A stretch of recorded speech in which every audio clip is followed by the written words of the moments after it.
Looking sharp. At least I assume you are. I cannot see you. But anyway, in the last lesson, we looked at part 1 of the fundamental theorem of calculus, and it showed us that integration and differentiation are, in a sense, opposite relationships.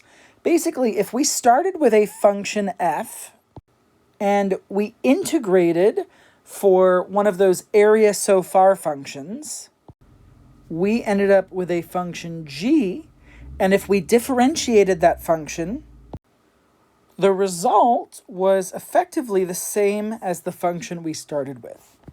So if we start with a function and we integrate in a certain way, we get a new function that we can then differentiate to get the original function. So in this sense, kind of integrating and differentiating are opposites, because when we do one and then the other, they undo each other. Now, we also know that antiderivatives and derivatives are opposites. If we take a function and we antidifferentiate, we get a new function. And if we differentiate that function, we end up with the original function. And so effectively, this method of integrating has a parallel to antidifferentiating in that they are both kind of inverses, in a sense, of differentiating. So we have this parallel here, and we're going to see, in a sense, an even stronger parallel between integrating and antidifferentiating in part 2 of the fundamental theorem of calculus, which I'm going to show you right now. So part 2 of the fundamental theorem of calculus says the following. If f is continuous on the closed interval from a to b, then the integral from a to b of f of x dx is equal to capital F of b minus capital F of a, where capital F is any antiderivative of f. That is, a function such that capital F prime equals lowercase f. So here, capital F is an antiderivative of lowercase f. So what this says is if we want to integrate a function between two numbers a and b on some interval, all we have to do is take the antiderivative and evaluate it at the upper limit and the lower limit and take the difference. What this means is that if we want to calculate an integral like this, we don't have to go through and set up a Riemann sum and take a limit and figure out what all of those limits are equal to. All we need to do is we need to be able to find an antiderivative of that function. And then we evaluate it for two numbers and take the difference.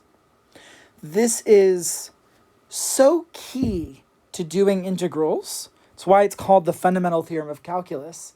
And this is where we are headed with integrals and where you're going to be headed next semester as well. Basically, we want to be excellent at knowing how to calculate antiderivatives, because if we can do that, then we can calculate these areas. Let's take a look at a couple of examples. Evaluate the integral from 1 to 3 of e to the x dx. Now, we have to make sure that we are satisfying the requirements here. We need our function to be continuous on the closed interval that we're looking at.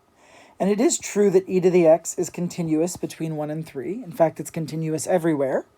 And so all we need to do is find an antiderivative of that and evaluate it at those two numbers and take the difference.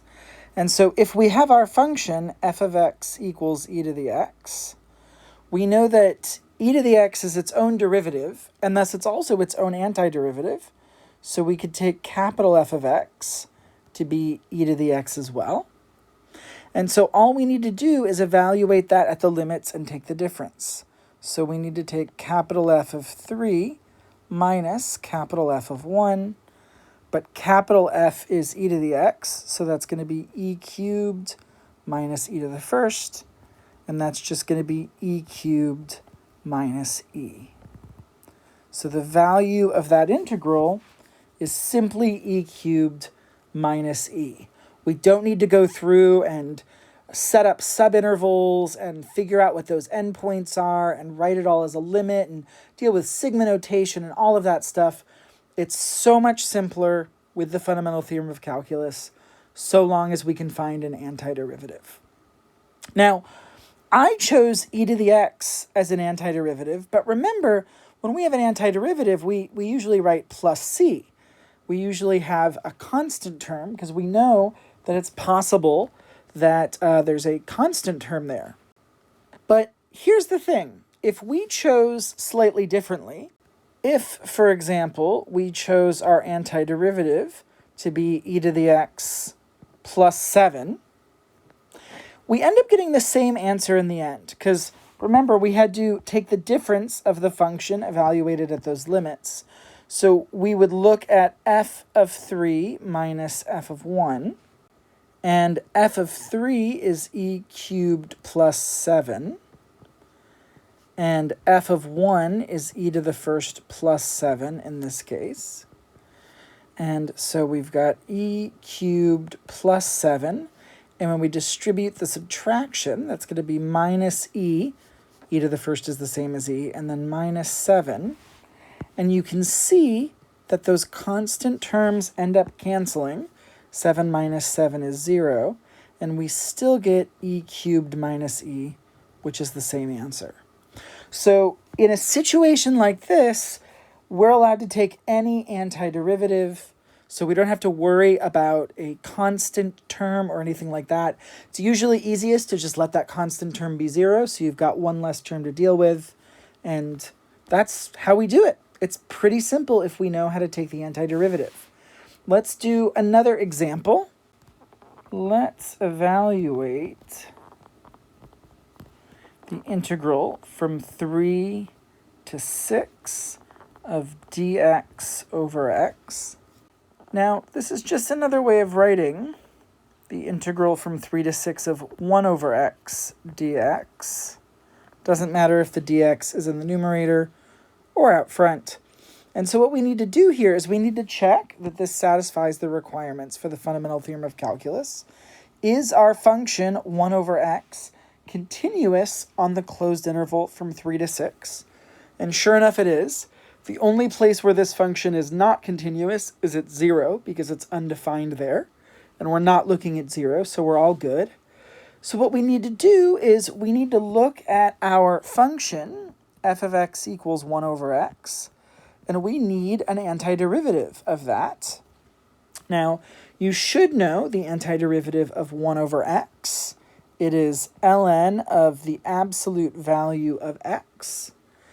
But because we're dealing with the interval from 3 to 6, we're only looking at positive values of x. So on this particular interval, we can just look at ln of x. We can make it a little bit simpler because we're only looking at positive quantities. So now the fundamental theorem of calculus says that we need to evaluate this new function at those limits and take the difference. So this is going to be ln of 6 minus ln of 3. And we can simplify that when you have a difference of logarithms. It's the same as the logarithm of a quotient. And 6 divided by 3 is 2. So that ends up being ln of 2. And that is our answer. There is another way to write this. Instead of actually writing out capital F of 6 minus capital F of 3, there is some shorter notation that we can use.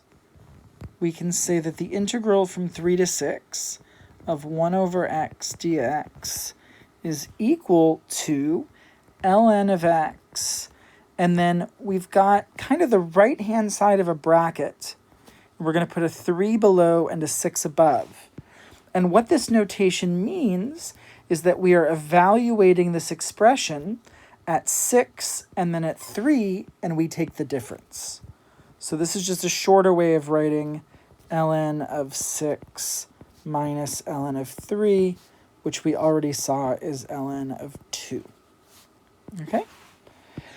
Using this sort of notation allows us to skip the whole process of writing out what capital F of x is, and then actually writing out capital F of 6 minus capital F of 3. It allows us to kind of skip all of this stuff that we're writing and go straight from here down to there. It's a bit of a shortcut, but anyways, this is it. And this is going to be our bread and butter moving forward. But I want to look at one quick example to show you why you have to be a little bit careful with using this. All right, here we have an integral, the integral from -1 to 3 of 1 over x squared dx. And we know that this is the same as x to the -2. And if we use the power rule, that gives us x to the -1 over -1. We've got to evaluate it at the limits, -1 and 3. So if we evaluate it at 3, that's going to give us -1/3 minus, if we evaluate it at -1, negative over a negative is a positive, so that becomes -1 equals -4/3. And I'm going to tell you, it has nothing to do with these arithmetic calculations. You're probably trying to scrutinize those things if you're trying to figure out what's wrong. But honestly, I would like it if you pause the video for a moment and think about what's wrong. And specifically, it's in here.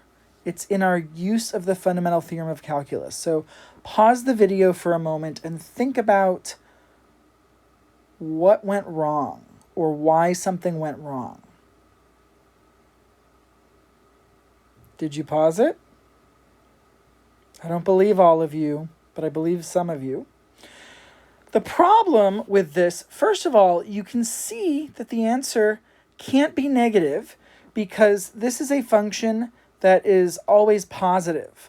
1 over x squared is always positive because the denominator can't be negative. Anything squared can't be negative, and so 1 over a positive is positive. So we can't get a negative answer.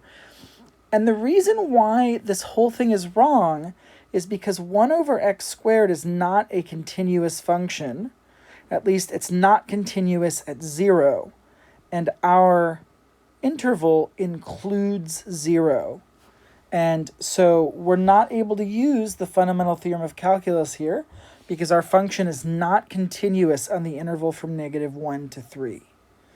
If we were able to integrate that somehow, the answer should be positive because that function's never below 0. So we know that that area underneath it can't be negative, and yet we've got a negative answer, which is just totally wrong. So this is why you have to be careful to check that your function is continuous on the interval you're looking at, because if you don't check and you just blindly go through and find an antiderivative and evaluate it and subtract, you will get something that looks like an answer, and you might have no way to know that it's wrong. So it's up to you to make sure that you're only using this theorem in situations where it's valid.